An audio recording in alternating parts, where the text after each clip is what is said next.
Hello दोस्त, मैं Arvind Meena, Chandigarh technician candidate. जैसा कि आप सब लोग इस बात को लेकर चिंतित हैं कि 20 से 25 दिन का टाइम हो गया, लेकिन अभी तक हमें कुछ भी देखने को नहीं मिला डिस्ट्रीब्यूशन डाटा को लेकर। लेकिन जहां तक इंटरनली इंफॉर्मेशन मिल रही है, वहां तक हम इस बात को बता सकते हैं कि डिस्ट्रीब्यूशन डाटा के साथ साथ पैनल का भी काम चल रहा है।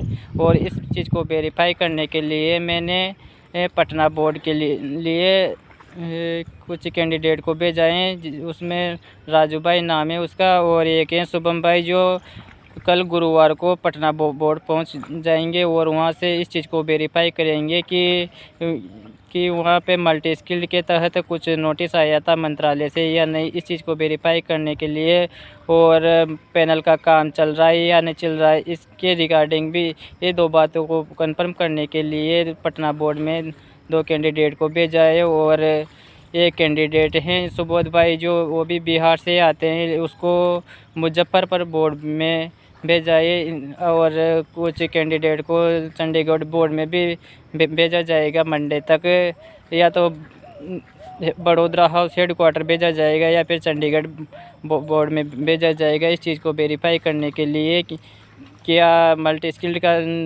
लागू होगा या फिर ऐसे पैनल बन रहा है या नहीं बन रहा है। इस चीज़ को वेरीफाई करने के लिए आप सभी लोगों को बहुत ही जल्द बता दिया जाएगा। और मेरा वीडियो बनाने का सिर्फ एक मकसद था कि कुछ कैंडिडेट इस चीज़ की अफवाह फैला रहे हैं और सुनने में आ रहा है कि कुछ लड़कों को कुछ कैंडिडेट हैं जो उनको परेशान किया जा रहा है, उनसे डिस्ट्रीब्यूशन के नाम से पैसे ठगे जा रहे हैं। और यहाँ तक कि सम्मान समारोह के नाम से पैसे लिए जा रही हैं। अगर वो सबसे पहली बात तो ये है कि जो पैसे देने वाला है वो सबसे बड़ा बेवकूफ़ इंसान है। किस चीज़ के पैसे दे रहे हो, कम से कम इस बात को तो सोचो।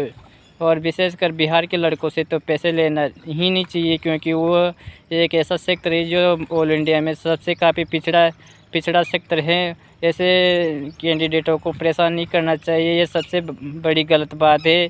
क्योंकि हमें पता है जब पटना प्रोटेस्ट में कुछ कैंडिडेटों ने जो भाग लिया था, तो वो उन्होंने यहाँ तक कि अपने घर पैसे न होने के कारण अपने घर में खाने के अनाज होते उनको बेचकर भी प्रोटेस्ट में भाग लिया था। काफ़ी पिछड़ा ये एरिया है, तो ऐसे कैंडिडेटों को परेशान मत करो। कुछ कैंडिडेट जो म्यूचुअल ट्रांसफ़र के नाम से ग्रुप बना रहे हैं, उनसे पैसे ठगने की कोशिश करेंगे आने वाले फ्यूचर में। तो सभी सावधान रहिए, क्योंकि सबका होगा और जिनका नहीं होगा उनका हम आगे भी साथ देंगे और ग्राउंड लेवल पर काम करेंगे। अगर जो ये पैसे मांग रहे हैं, इतनी सहानुभूति दिखा रहे हैं, तो कम से कम एक बार आकर उनके लिए रेल भवन मंत्रालय के अंदर एक बार बात तो करो कि सर स्थिति ये तो इसे कैसे एडजस्ट किया जाएगा, जबकि यहाँ डीजल वालों की इतनी कम डिमांड है, तो कैसे एडजस्ट करोगे आप। कम से कम इस बात के बारे में आप खुद सोच लो। जब वो घर बैठे बैठे आप उनको पैसे दे रहे हो, यह आप लोगों की सबसे बड़ी बेवकूफ़ी है। आप उनको सपोर्ट कर रहे हो, लेकिन ये गलत बात है। तो आप लोगों से यही कहना चाहता हूँ कि आप लोगों को बहुत ही जल्दी मल्टी स्किल्ड और पैनल के बारे में जल्द ही बता दिया जाएगा कि काम चल रहा है या नहीं चल रहा है। क्योंकि हम खुद भी परेशान हो चुके हैं कि काफ़ी लड़कों का कमेंट्स और कॉल आते हैं कि कब तक आएगा, लेकिन क्या करें, जहाँ तक नहीं आएगा वहाँ तक। इस चीज़ को वेरीफाई करने के लिए हमने सभी 3-4 RRB कैंडिडेट को भेज रहे हैं, वहाँ से क्या इन्फॉर्मेशन निकल कर आती है। और यही कहना चाहता हूँ। लेकिन मेरा वीडियो बनाने का बस सबसे बड़ा मकसद यही है, क्योंकि कोई भी किसी को भी पैसे नहीं दिए, जिसने भी पैसे दिया वो सब पैसे वापस मांग ले। कोई सम्मान समारोह के पैसे मत दो और कोई डिस्ट्रीब्यूशन का पैसे मत दो, कोई मतलब नहीं है। कोई किसी के लिए सब मेहनत सबने की थी, किसी ने कम की थी, किसी ने ज़्यादा की थी। किस बात के पैसे ले रहे हो। एक कैंडिडेट ने कॉल करके बताया था कि स्थिति काफ़ी ज़्यादा ख़राब है और हमें परेशान किया जा रहा है, एक पैसे नहीं दोगे तो ऐसा करेंगे, वैसे ग्रुप से बाहर कर देंगे। अरे कर रहा है तो करने दो ना यार, तुम इस बात की क्यों टेंशन ले रहे हो। जब आपका सिलेक्शन हो ही गया या हो ही जाएगा तो आपके घर पे ज्वाइनिंग लेटर आएगा। तो आप किस बात के पैसे ले रहे हो। रही बात म्यूचुअल ट्रांसफ़र की, तो म्यूचुअल ट्रांसफ़र में भी सभी तरह के ग्रुप बनाए जाएंगे, जैसे कि व्हाट्सएप ग्रुप बनाया जाएगा, टेलीग्राम ग्रुप बनाया जाएगा। सभी लड़कों की हेल्प की जाएगी जहाँ तक हो सकेगा वहाँ तक। और आप पैसे किसी को भी मत दो, मेरा तो यही कहना है। और फिर दो तो आप लोगों की सबसे बड़ी बेवकूफ़ी है।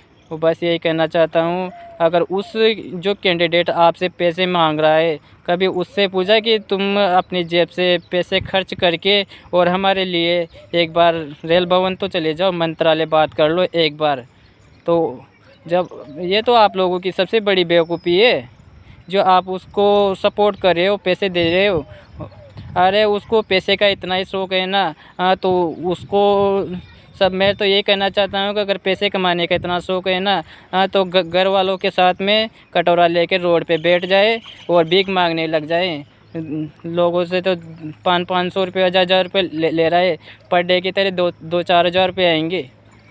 ये ऐसा चूतिया इंसान है जो यार कम से कम इंसानियत की भी कोई सीमा होती है, हर चीज़ की कोई सीमा होती है, सारी सीमा को पार कर रहा है। इतना भूख मरा हो रहा है चूतिया इंसान जो गरीबों से पैसे, बिहार के लड़के जाने के कैसे पैसे का गुजारा करते हैं, जाने कैसे घर का खर्चा चलाते हैं और पता नहीं उनसे पैसे ले रहा है। तो आप इस वीडियो को इतना शेयर करो, हर वेटिंग कैंडिडेट के पास पहुंच जाए, हर कैंडिडेट के पास पहुंच जाए, ताकि वो पैसे देने से बच जाए। जो होगा वो मंत्रालय से होगा और हम आज भी आपके साथ हैं और आने वाले फ्यूचर में भी आपके साथ रहेंगे। जहां तक 100% वेटिंग क्लियर नहीं होगी वहां तक और ग्राउंड लेवल पर काम करेंगे आपके लिए। बस यही कहना चाहता हूँ। और किसी के बेकाबू में मत आओ। और कुछ बातें इस प्रकार की निकल कर सामने आ रही थी कि डिस्ट्रीब्यूशन के तहत मतलब कुछ लड़के ऐसे बोल रहे थे कि कोर्ट केस होगा, ऐसा होगा। तो ऐसी कोई बात नहीं, कोई कोर्ट केस नहीं है, कोई किसी के बेकाबू में नहीं आए। यूट्यूबर वाले हैं, लड़कों को भड़काते रहते हैं, ऐसी कोई बात नहीं है।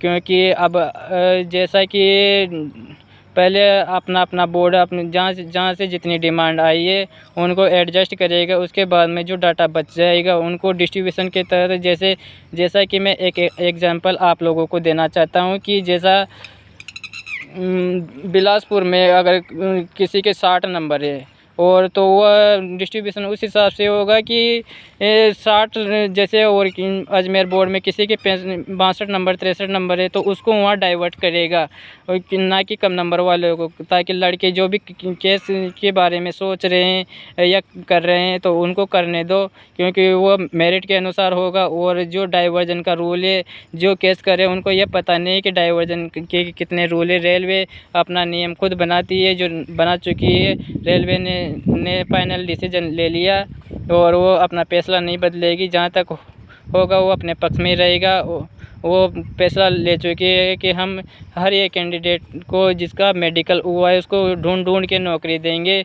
तो आप लोगों से यही कहना चाहता हूँ कि किसी के बेकाबू में ना आए। जो बोल रहे हैं बोलने दो, बस रहे हैं तो बसने दो, किसी को पैसे मत दो। और जैसे ही कोई अपडेट आती है, जो लड़के मल्टी स्किल के तहत पटना या मुजफ्फरपुर, चंडीगढ़ या किसी भी बोर्ड से कोई भी न्यूज़ आती है तो आपको वीडियो के माध्यम से बता दी जाएगी। बस यही कहना चाहता हूँ। बस धन्यवाद।